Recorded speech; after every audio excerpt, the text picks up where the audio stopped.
Welcome to Politics Done Right. I am your host, Egberto Willies. This is a progressive program that will take the mystery out of politics. This is the program that will encourage you to make sure government becomes we the people. Whether you are liberal, progressive, conservative, or otherwise, you get to air your point of view. We are an independent media outlet that, unlike mainstream media beholden to corporations, we only owe allegiance to you. Remember, you can also send me a tweet at EGBERTOWILLIES. That is at Egberto Willies. Let us engage. It is Politics Done Right. Well, folks, welcome to one more edition of Politics and Random. Egberto Willies, your host. Thank you so kindly for being part of the show. I am late. I am still trying to get all of the videos loaded. But you know what, folks? We are going to have a great show for you today. Thank you all for being here. Thank you all. Welcome aboard. Let's see. AVQ, El Señor Michael Rudnan from Brooklyn, New York. We have in the house El Señorita Joanne from Los Angeles, California. Let's see. We have Eric Hayes from Kingwood, Atascocita. Henry Denson from Missouri City, Texas. Mary's in. Rex Byers in. I missed the first 50 or so on Substack. So if you want me to call you out, please give me your city and state, and I'll call you out. Give me your city and state in the chat on Substack. I'll call you out. C. Wallace, welcome aboard. All right, let me get all these videos loaded real quick, and then I can actually get started. That with the thing. Okay, are you guys loaded? Loaded. All right. How are you guys doing today? It's a crazy, crazy day. It's a crazy, crazy day, isn't it? But we are going to talk about it. We're going to talk about it in real time. Have you guys seen? I'm going to start with something light. How do you feel about your president? Do you lie from Cypress, Texas? Welcome aboard. Rod Jennings from Spring, Texas. CD38. Hey, you're talking about CD2 here, guy. CD2. In fact, I'm the chair for 758. Let's see. Lee Grant is in the house from Montgomery County. Thank you for being here, everybody. Thank you for being here. By the way, the telephone number is 281-823-7747. Anybody wants to call in to say their piece. Again, that number is 281. Let me put it in the chat.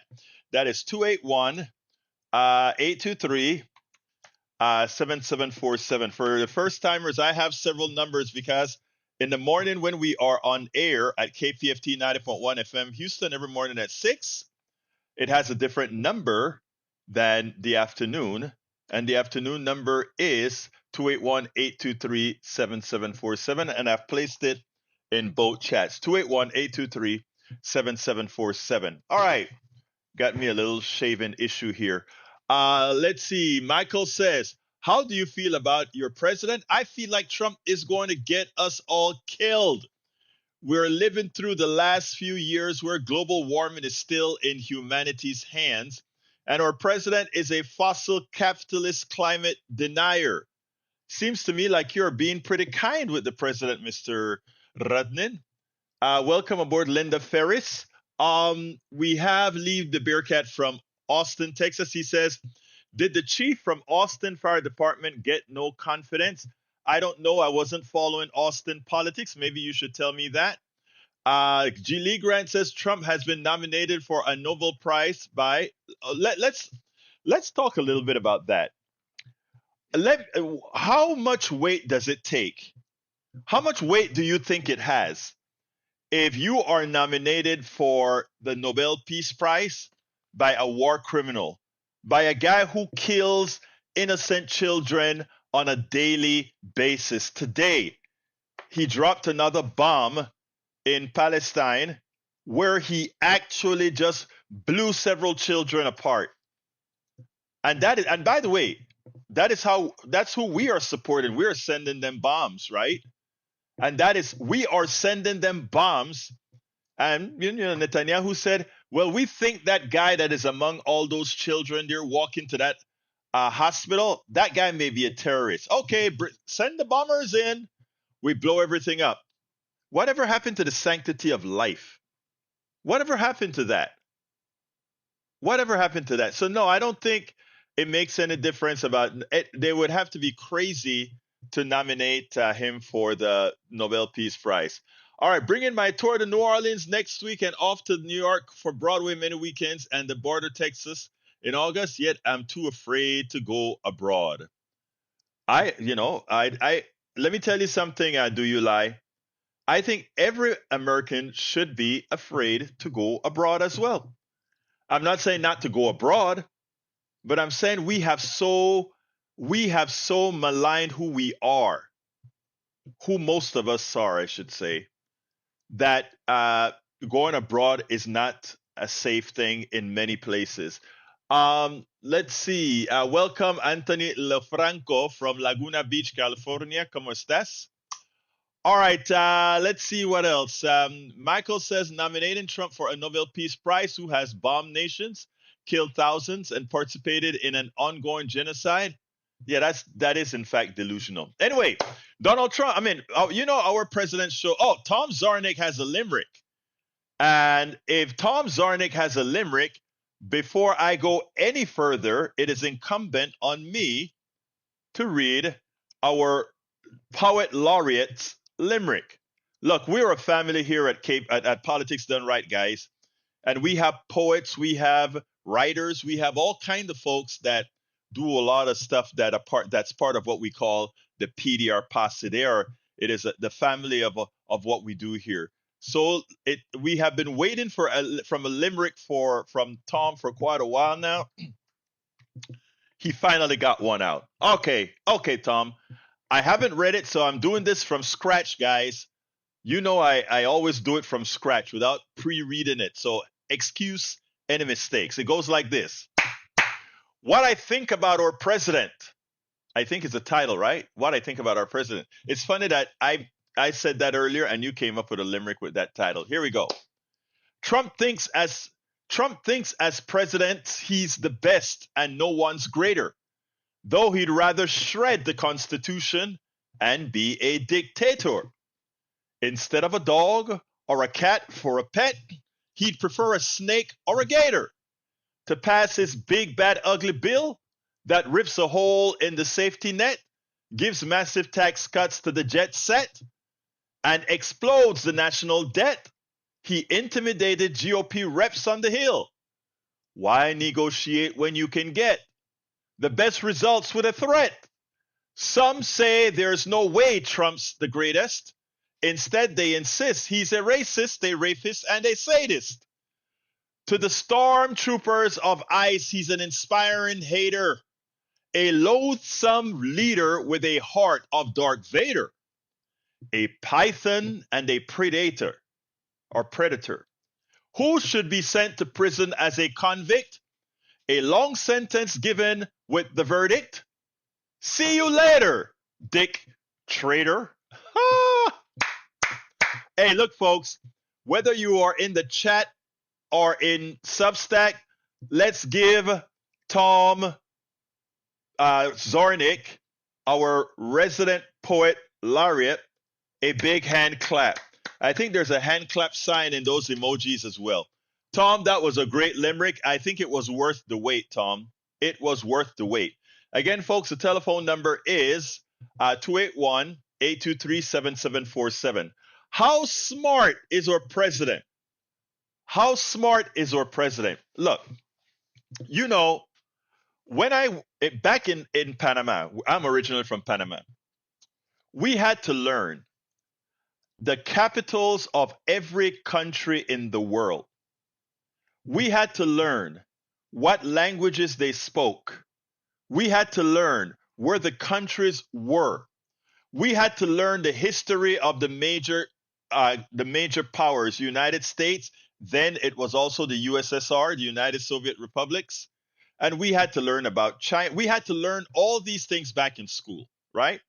Now, you would think that somebody who went to an Ivy League university, somebody who learned a bit of American history, somebody who is now the president of the United States, who have a cadre of people working for him, that he would at least, one, be prepared for the head of state that he's going to be speaking to. And not only that, that whether he got a briefing or not, there are certain basic things that all of us know. Apparently, not our president. Our president's ignorance, our president lack of intelligence is a clear and present danger to us all. So let me go ahead and play for you what recently happened. And it's so cringeworthy, but check this out. The West African country of Liberia was founded in part by freed American slaves in the 1800s, part of an effort to resettle Black Americans. So it makes sense that the country's official language is English, as it is in many other countries across the world. If you did not know that, you could be forgiven. You were not the leader of a country taking meetings with Liberian officials. But President Trump is. Thank you, and such good English, such beautiful. Where did you learn to speak so beautifully? Where were you educated? Where? Yes, sir. In Liberia. Yes, sir. Well, that's very interesting. It's beautiful English. Sure. I have people at this table can't speak nearly as well. Eli and Paul are still with us. Eli, the discomfort at that table as he was speaking to the leader of Liberia and asking him where he was educated. I mean, you could feel it through the screen. This will happen sometimes with President Donald Trump. And, you know, this is not a guy who's going to read the briefing books or has ever shown a whole lot of curiosity about the world or those sorts of things. It's also, frankly, this is part of what the president's supporters have long said they like about him, is that he makes mistakes, his sort of regular guy energy that he brings to these meetings, you know, whether that's the sort of the demeanor or the behavior that people, you know, other people are traditionally used to seeing from the president. Maybe not, but Donald Trump's going to do it his way. He's not going to do a whole lot of homework. And, you know, so you're going to have moments like we saw yesterday. Yeah, listen, I think that's, you know, the reporting is there. He doesn't read the briefing books. We know that about him.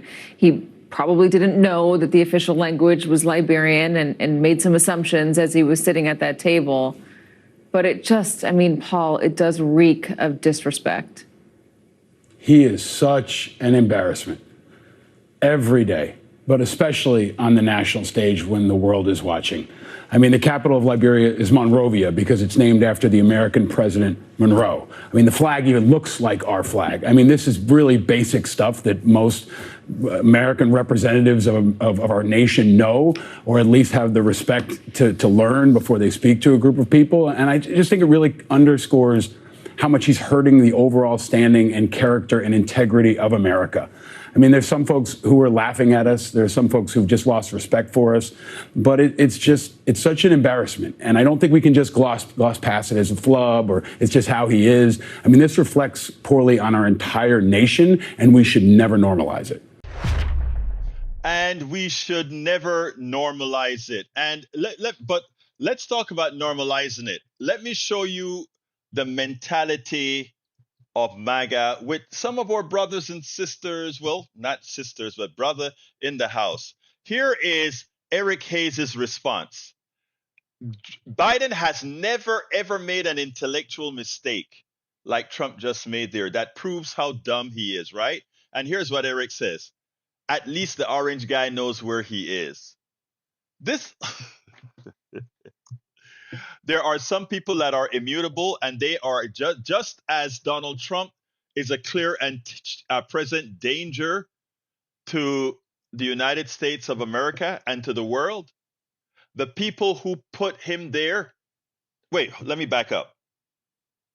The people who put him there, and after he has shown his colors, continue to support or defend him, they are just as bad a clear and present danger to America. So to Mr. Hayes in our chat, I'd like to let you know that I consider you, and most of us listening right now should also consider you, my dear brother, a clear and present danger to this country. Because if you will continue to elect folks like that, it just means that we as a country are going downhill. That's all it means, that we are going to hell quickly. Welcome aboard, Alistair and Dreams from, I think, from, I know where you're from. Don't worry. I just can't think about it right now. Billy Irwin, welcome. Carl Cox from Riverdale, Georgia. Summerwood, I got it. Summerwood. Juthan Sagoda, welcome. Thank you very much for being here. Still I Rise says truth. Lady Historian, welcome aboard. Teresa Birch. Okay. Michael Radden says the assumption that someone from Africa can't speak English fluently is a form of racism. Trump says the president of Liberia, where English is the official language, speaks such good English. Trump made the remarks at the White House, speaking with leaders of the several African nations. Many Liberians are the descendants of freed American slaves. In fact, they were the ones and still the ones that run the country. Now, interestingly, folks, right, I speak fluent English and Spanish. Normally, if you come from a Latin country, I imagine Donald Trump would say, "Oh, you speak very good English, right?" I mean, how dumb doesn't he know, first of all, that people from all over the world speak very good English? In fact, he said something interesting. He said, "You speak English so well. Some of the people around this table that English is their native language can't even speak the language." Well, guess what? You must have had a mirror that you're looking through, because we don't see subject, verb, and predicate in your sentences. We don't, everything for you is an run on words, not even run on sentences, but run on words that generally lack any kind of cohesion. Alizarin Dream says, I guess Trump doesn't know about the Europeans colonizing Africa. Well, I don't know what the guy knows. I just know it's very little. Bridge MCP says something is seriously wrong with Eric. After all these years, he is just getting worse. Maybe he needs attention. So give him attention, right? Hey, you've got our attention, sir. Joanne says Trump couldn't say grassy posterior. I'll leave that alone. Lady Historian says it was so embarrassing that Trump said that. By the way, even in remote Russia, English is spoken well too. Again, I don't know. I don't know why. It's not dumbness, it's being self-unaware, according to Anthony LeFranco. No, Anthony, you know, I love you, but I beg to differ. The guy isn't very smart. I mean, look, I can disagree with somebody and understand that they are very smart, but our president is not very smart, and his logic, and I don't look at it by even the way he speaks. I look at the logic that he used to come to conclusions, right? The logic that he uses severely lacking. Lisa Blair, welcome from Atlanta, Georgia. She says, not only does Trump not read in briefing, he is in the process. Let's see, Ray Brackens. He not only is he doing that, he is in the process of firing career diplomats who could brief him in person. Yeah, and you know what? I'm coming to you in a second, Ray. Guess what? He assigned a rather explosive blogger as the ambassador to, I think it's Thailand. Look it up, folks. Look it up. I sat down there and I said, do you know how disrespectful it is for you to send a right-wing blogger as the representative of the United States as ambassador? It is crazy. Anyway, come on in. Ray, what's going on, my dear brother? Hey, brother. I was just about to break up a potential cat fight with my little feline baby. Wait, but hold I'm on good. a second. Hold on. I want to correct a mistake that I made. Rachel Rosen, thank you so kindly. I tell you, I have the smartest listeners, the smartest audience. It is Malaysia that we sent the blogger to. All right, continue, Ray. Yeah, when I think about the people that are running the cabinet, Mm-hmm. the so-called basket of deplorables that Hillary Clinton spoke of, that's them, all of them. Every single one of them in that cabinet is a deplorable SOB. And as far as Trump, Mr. Oh, you speak so well. That reminds me of the old days when, see, it's basically that old racist mentality where you look at this dark chocolate brown man from one of those, and keep in S-hole mind, countries. it, yes, going to that. You look at this nice, chocolate dark brown man from one of those S-hole countries, and he's coming to you speaking in something that doesn't sound like an accent that, makes him sound incoherent. It's like, oh my God, you speak so well. You're the exception. You're not the rule, and that's why he asked what school, where were you educated? Because his ignorant butt can't fathom that a dark skinned black man from from a country he don't know crap about can speak English well enough. And that's what you used to hear from a lot of people when they had elected Obama. They like him because he speaks so well. He's a very articulate black man. And as a black man, I soaked that in as a compliment, but I started taking it as an insult because what are you saying? Black men are not articulate. We're supposed to be ignorant. We supposed to be all jiving and saying, what up? What it do, homie? I mean, I can code switch if I want, but that's not all I do. I could speak, I'm fluent in politician and hood. That's my two languages. Your Well, thoughts? I no. Let me tell you, it hurts, right? Because you get a whole lot of that. And while you were talking, I was trying to get to one of my to one of the there's a Substacker that I really enjoy. He has a Substack called The Beautiful Mess by John Pavlovich. Okay, I've had him, John Pavlovich. Anyone on Substack right now? The first thing I'm going to tell you to do is you want to follow somebody, check out The Beautiful Mess by John Pavlovitz. And I sent him an email because he wrote an article today. He's a former pastor at a church, I think in North Carolina, and he left the church because of their racial attitudes, etc. And he wrote an article today titled America. Let me put it on the screen because I contacted him. I want to have him on the show again. He wrote an article titled America is losing its soul in brown skinned screams and white skinned silence. And read that article. It's a damn good article. And I want him to read pieces of that article on our program. And let me tell you why. He's been on like 2 or 3 times before. And let me tell you why.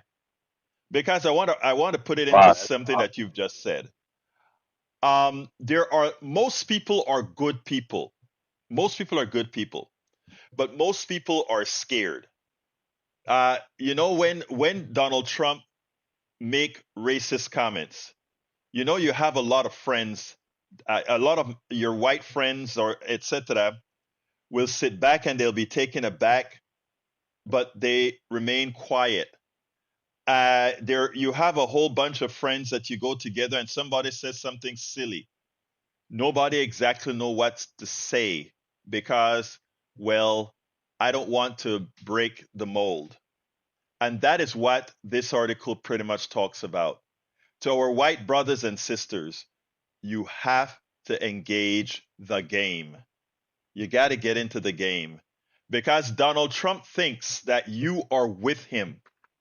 You are either with him or you are a pinko liberal that doesn't really matter, you know? And the thing about it is there are conservatives that are not with him when he says and does these things, but they're quiet. But they're quiet. And what we're saying, folks, everybody has got to speak up because we know Like I always say, Ray, and you hear me say it all the time, sometimes you kind of get a little bit, like, Bert, are you too nice or whatever? But most people are good people, but most people are scared. Anyway, anything else, Ray, before I go to the other video? Yeah, and I thank you for bringing again that you did have to go through a strenuous civics test before you had to be admitted as a U.S. citizen. resident of this country, a U.S. citizen. And I feel like, most jobs now, I had a struggle, but I'm on the upswing with that. Most jobs have a harder requirement, for credentials and education and all that. Why don't we, there needs to be a constitutional amendment that every president, who goes through has to at least be able to pass a basic civics vetting. I don't think that's outside of practical, but we'll see. Yeah, absolutely. Absolutely. But thank you, Ray, for your call as usual. Good man. We'll talk later. All right. All right. For sure, brother. I'll Take be care watching. now. Absolutely. Anyway, folks, so Eric continues to Eric. I honestly think there's an issue here, but I am not qualified to talk about that issue. Uh, Michael Rondon may be better at it. Anyway, folks, the the tariff issue. The tariff issue, just like I said, too many people remain quiet. What we have now is a president. Rachel Rosen says we have to have skin in the game. No skin intended. Here you go, girl. All right. So again, when you see they bring out Mike Pence, and I think there are two reasons here. I think Mike Pence is running for president in 28, but even Mike Pence has decided that he's not going to play the quiet role anymore. He was really going to come out now and discuss this issue on tariff and the destruction that Donald Trump is causing with this tariff war that he's doing. But I want you to listen to how he says it, because he's saying it now quite a bit differently than he was saying it before. So let's go ahead and listen to a former vice president, the person Donald Trump really wanted MAGA to eliminate. Let's listen to what he had to say.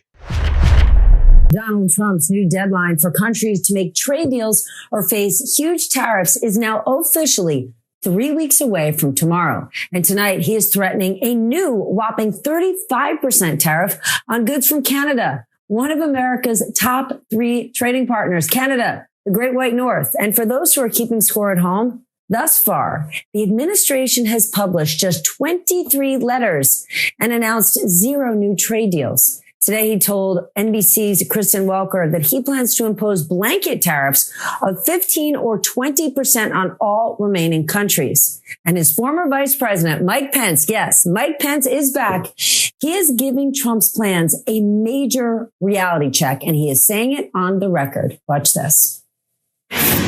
If we have a unilateral tariff of 10% on the American economy of all imported goods, that's 4 times the average tariff today.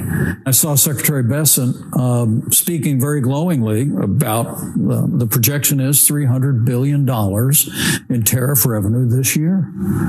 Well, tariffs are a tax, and American importers and businesses and ultimately consumers pay almost all of that. And so literally a week after we managed to extend the Trump-Pence tax cuts and prevent a $2,000 tax increase on working families, the administration is right now boasting of the fact that that the average American household is going to see about $3,000 increase in the cost of goods because we're paying that.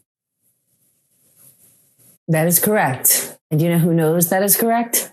Treasury Secretary Scott Bessent, Commerce Secretary Howard Lutnick. Look, the evil within this program that Donald Trump has, where he's putting these tariffs on just in an irresponsible manner, right, is that he has really screwed the middle class and the working class and the poor, because all the tax breaks that were given, that were permanent, went to the top. Capital gains, holding on to capital gains, holding on to the tax, the low tax rate for corporations, all the breaks for giving monies to private schools for vouchers that rich people use. All of that is permanent. Guess what's not permanent? Tax on tips, tax on overtime. It's not permanent, but it doesn't really matter, right? Because most people on tax, they don't get to take advantage of tax on tips. And you know why? Because they don't make more than the standard deduction, which means that they weren't paying taxes on tips anyway. But guess who pays taxes on tips? People at the high end that actually collect a whole bunch of tips in high-end restaurants, etc. You know who else? If I decide to have a business where I say, pay me this, but pay me the rest in tips, ha ha ha ha, I can now take advantage of that tax break, no tax on tips. I can also qualify some of my work as overtime. And guess what? No tax on overtime. And that lasts until 2028. And then it goes away. I start to pay these taxes again. But the rich people, they continue to keep the tax break. Again, to my MAGA listeners, and I have quite a few of those as well, be aware that your Führer thinks you are a fool. He thinks you're a fool. And you know what? When we have somebody that always protects him like we have here, that is exactly, he may not be making a wrong choice. Now again, and I want to stress another thing that goes on with his tax bill, okay? Because people have to understand this. They have created so many loopholes for rich people. They have created, and one that irks me to death, and for you new listeners, you probably haven't heard this one. If you are a rich person that, let's say you have 1,000 shares of stock that went from $100 to $1,000, which means maybe you made an appreciation of, let's just say your appreciation was $100,000. Normally, you would have to pay about 20-something thousand of that in taxes. Not as much as a working person, but 20-something $1,000 of that in taxes. Well, guess what you can do with this bill? With this bill, you can take the face value of those stocks, donate it to an SGO, a scholarship granting organization. They give scholarships to high schools, etc. You can give all of that stock, that $100,000, to that organization, and when you're doing your taxes, you write off. And remember, who has $100,000 in taxes they can write off? Rich people. When you get your tax bill, and let's say your tax bill is $120,000, you can say, whoops, I'll take off the government is going to give me back $100,000 because I donated my appreciated stock to that SGO. And guess what, people?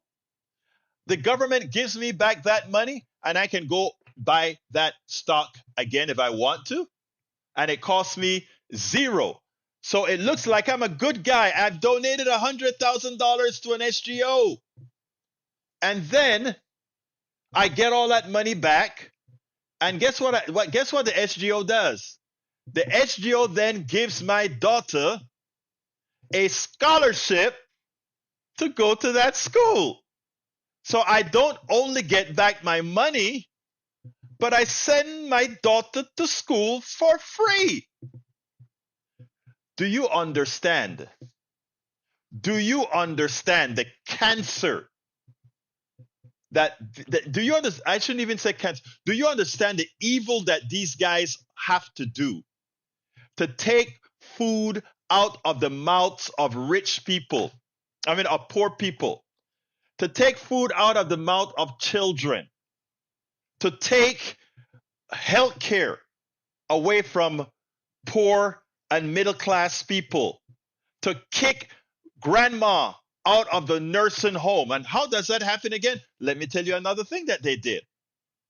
All right, there was a time if you had a home and the home is worth $500,000, you could still get Medicaid for the nursing home. You need care, so you're in the nursing home. Guess what? Now they're requiring that you pre-qualify every year for Medicaid, or sometimes twice a year. And every time you qualify, you have to go through with all the qualification documents. So let's say your home that was $500,000 appreciates. It gets a little bit more expensive because homes get evaluated at a higher price. So now instead of your house worth $500,000, it is worth $550,000. When they evaluate whether you qualify for Medicaid, brothers and sisters, niet. Now they no longer pay for your nursing home.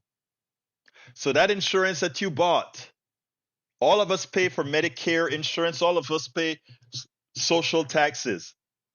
All of that because you have a home that costs too much. They kick you out of that nursing home, or you pay for that nursing home with money you ain't got. When I tell you the evil within this bill, and what my expectation is, my dear brothers and sisters, is that as you watch programs like this that actually not do what the MSNBCs and all, I put a lot of clips from MSNBC and CNN on here, but notice that we always have to give it more context. And why? Because they don't quite tell us all of this. I found this in using ChatGPT in the bill. Okay, we have to share this information. We have to make sure that everybody knows. And again, we're not going to get the sycophants to vote the right way under any circumstances. They have a mental problem. But you know what's a good thing about it? That isn't the majority of Americans.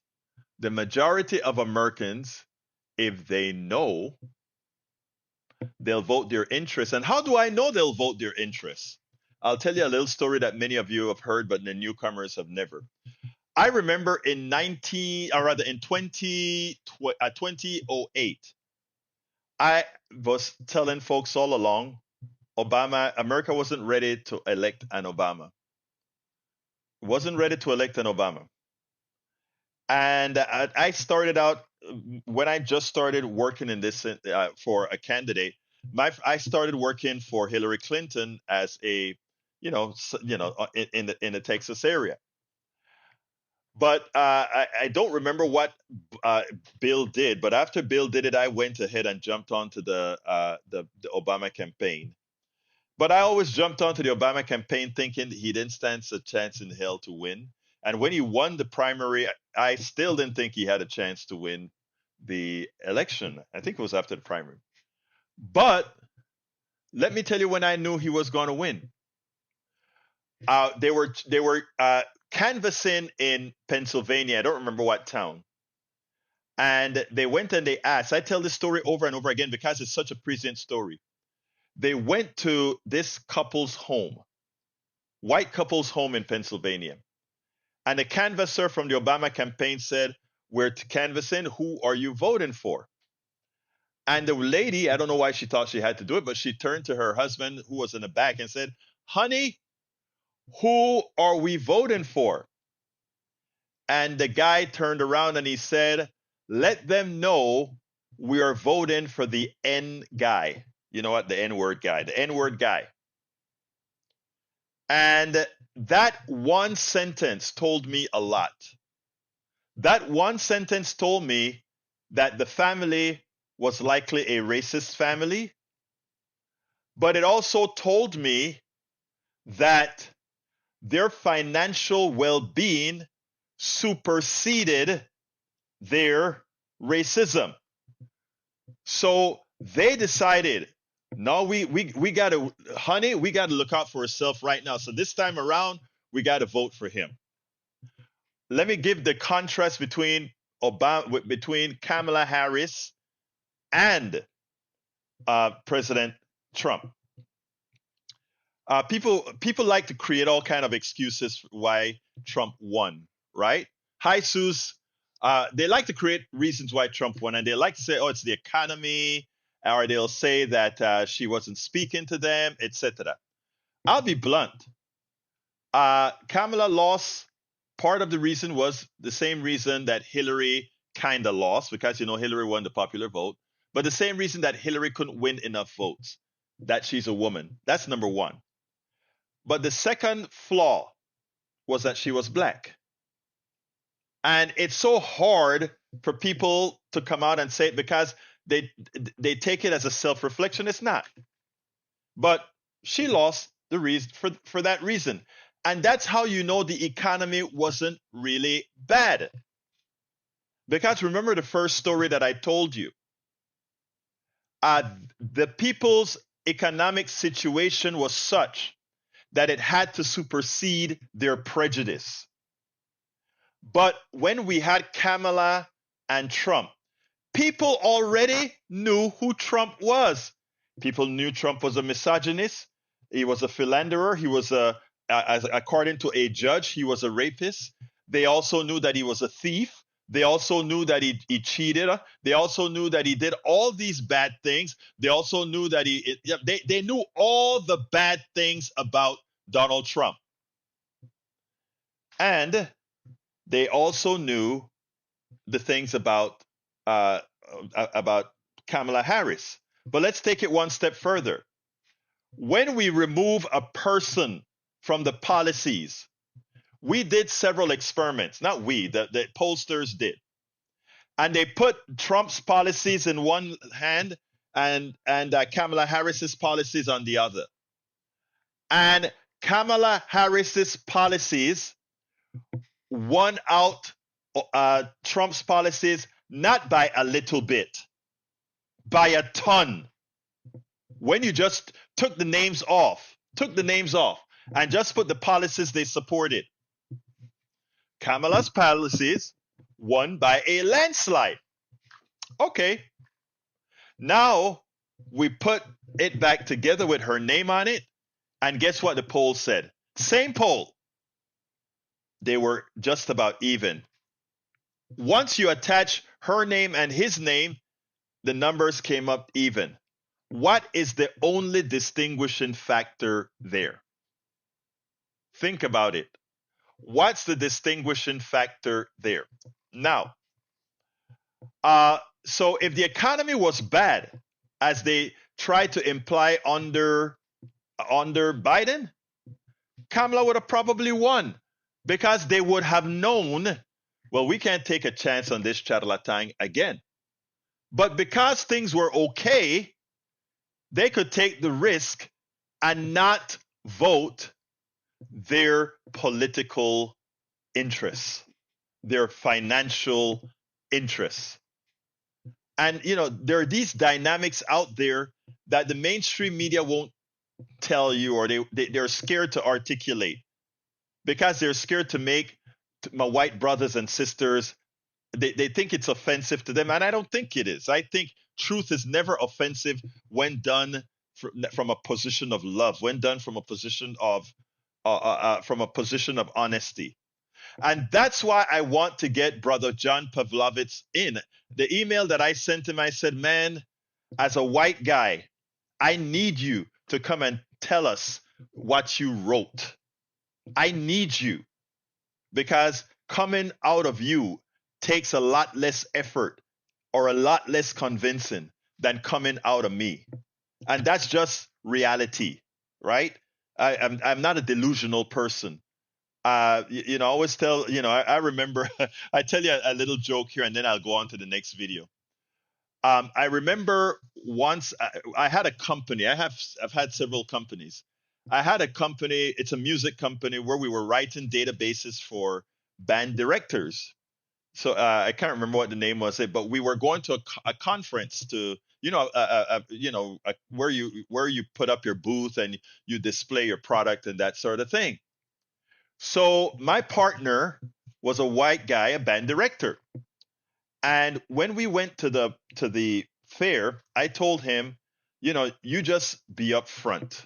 And this was back in the early 2000s, I think, or the late 90s. I told him, you be the front person up front. I'll just stay back and whatever. And if they have questions or whatever, you can then ask me, because I did the software, he did like the marketing. And I said, then if you have questions, you just come and ask me. And, we all went to San Antonio to this conference, and my wife was there and his wife was there. And, we are partners, 50-50 partners in this deal. And, while he's talking to this school, he had some questions he couldn't answer. So he said, let me ask my programmer. That's me. And when he came and then he came asked the questions, and I answered the questions, etc. My wife was pissed because she said, what is this about his programmer? You are his partner. You guys are in this 50-50. Why are you doing that? And I said, let me tell you something. It's not about credit. It's not about we are trying to sell a product. We are trying to get a product in the market. I am not here to make a stance on racism and on equal treatment of people and all of that. I have other platforms where I do that. At that point, I was blogging under progressive liberal. Tolerant liberal was my name in the blogosphere, in the blogosphere then. CompuServe and all those other places. I was a tolerant liberal. And that's where I could express myself without using my actual name. But the reason I did that was because we wanted to make $1. This was a business. And I understood that all these band directors coming from all over Texas were mostly white, and they would feel a lot more comfortable without me first having to make the case that, yes, guess what? I am a competent engineer. I don't want to go through all that BS. This guy had privilege. My partner had privilege. We used his privilege to move the product forward. A lot of people don't understand. That's the dynamics. That's the maturity that we have to do here in the United States. PJ Schuster says, but they actually knew very little about Kamala. They believed what the Republicans said, that she was a communist. You can only believe that, PJ, if you are predisposed for some other reason to believe that. She was Biden's vice presidential candidate. Vice president. She also ran. She also has a record. And the record isn't hidden from anybody. People chose to create a reason that they felt to justify their prejudice.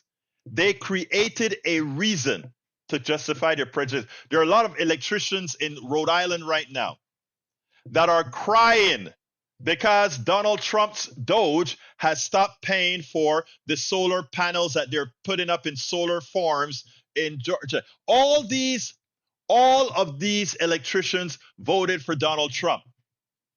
Donald Trump told them he was getting rid of green energy. He told them all the green projects were gone. And they voted for him. And now that they have lost their jobs, look, when I tell you, my brothers and sisters, and now I want to speak specifically to my white brothers and sisters, racism and prejudice hurts white people more than it hurts black people or Latinos or brown people or Asian. And let me tell you why. The reason why is those of us with color, those of us of all those other demographics, we have lived racism. We have lived prejudice, right?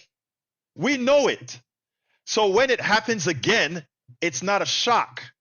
But when you have somebody like a Donald Trump who uses that prejudice to get you to do something against your own interests, they have used racism to actually hurt you.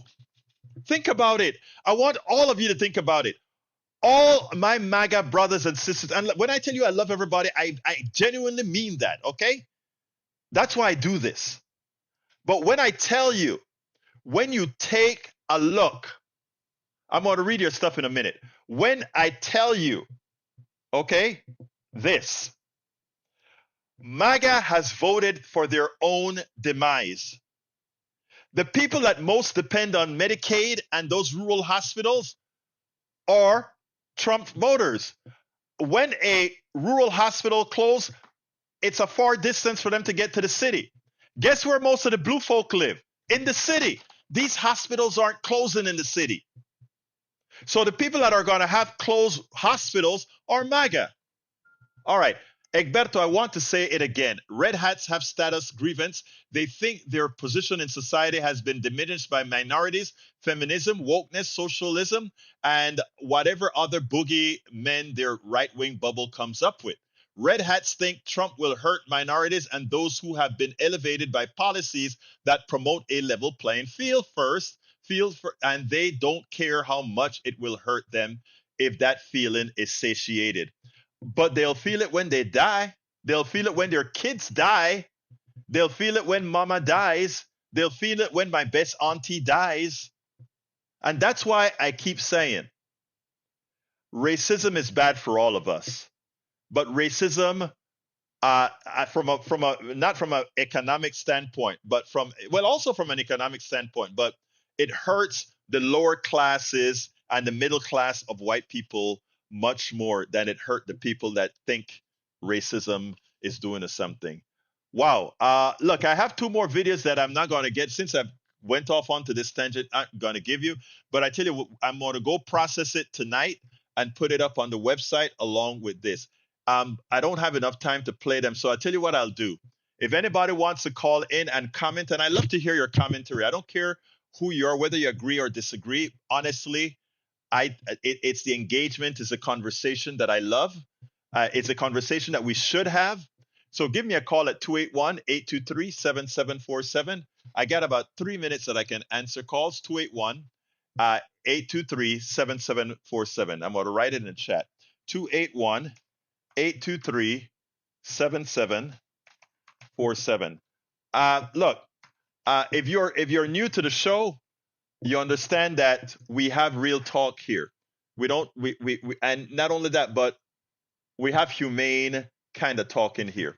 Give me a call, 281-823-7747. We still have about 4 minutes that we can do some talking.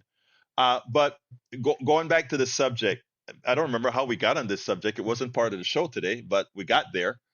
It is so important for all of us to realize that all the isms, and I repeat, all the isms are tools, okay?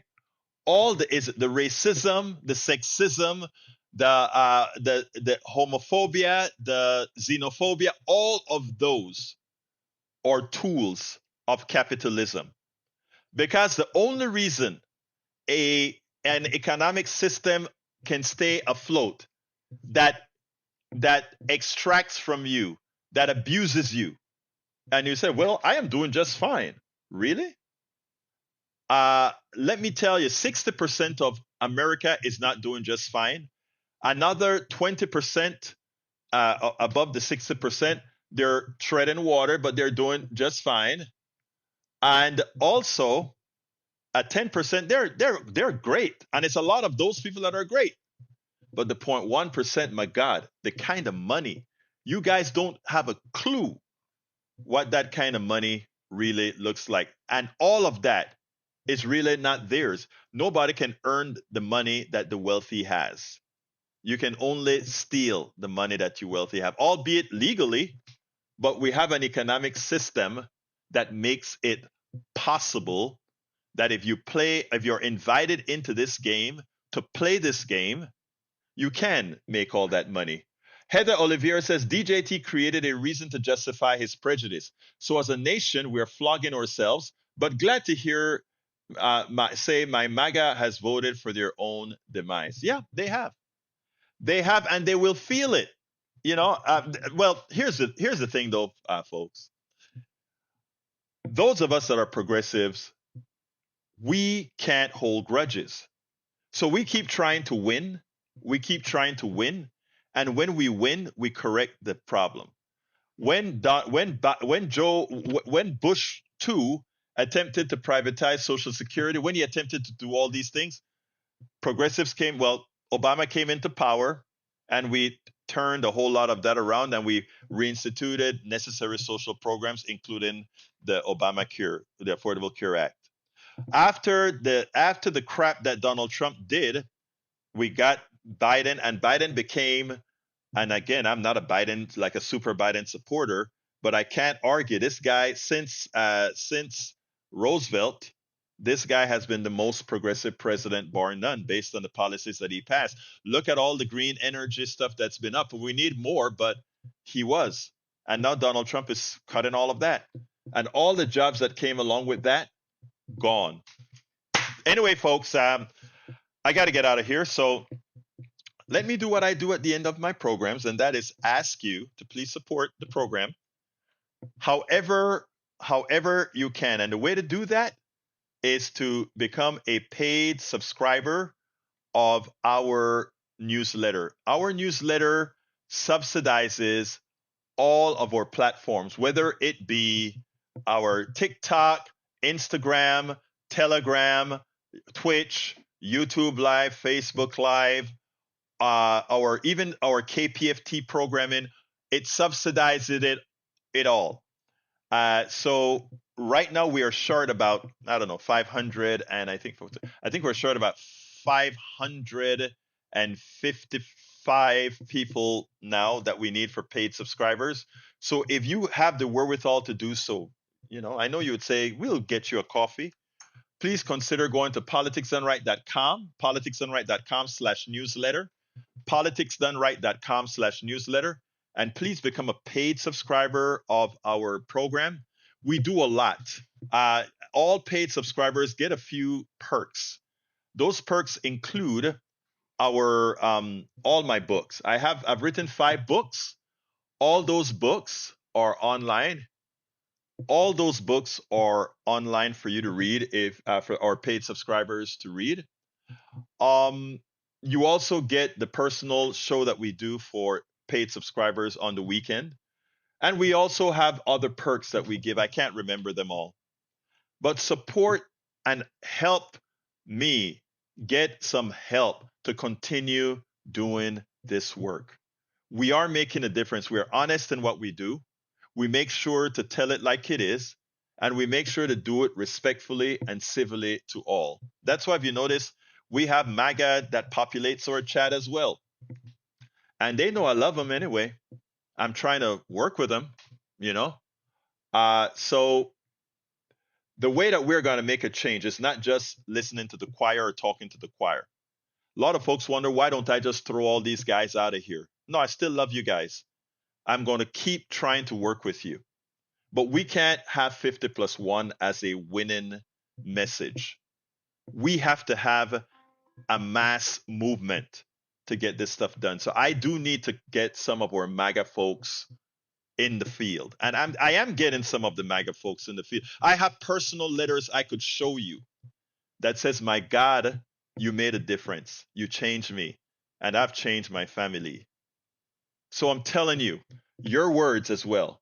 If you go to people with respect, it won't work all the time. That's why I wrote the book. It's going to scroll on the screen. That's why I wrote this book. How to talk to your right-wing relative friends and neighbors, above and beyond the other books that I wrote. So please consider becoming subscribers by going to politicsdoneright.com/newsletter. I'm going to put it in one more time again. And then I got to get out of here, and I got to get to the gym. I'm behind this stuff 16 hours a day. I got to get an hour workout. Anyway, love you all. Politicsdoneright.com/newsletter to become paid subscribers. You can write me direct email to info@politicsdoneright.com.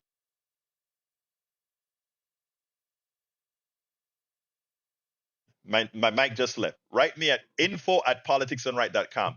Info@politicsdoneright.com to contact me directly, and I do answer my emails. Sometimes I get a flood of them and I'm a bit late, but I answer all of my emails. Anyhow, folks, my name is Egberto Willies. This is Politics Done Right, and you guys know how I end this baby. I am what? Out.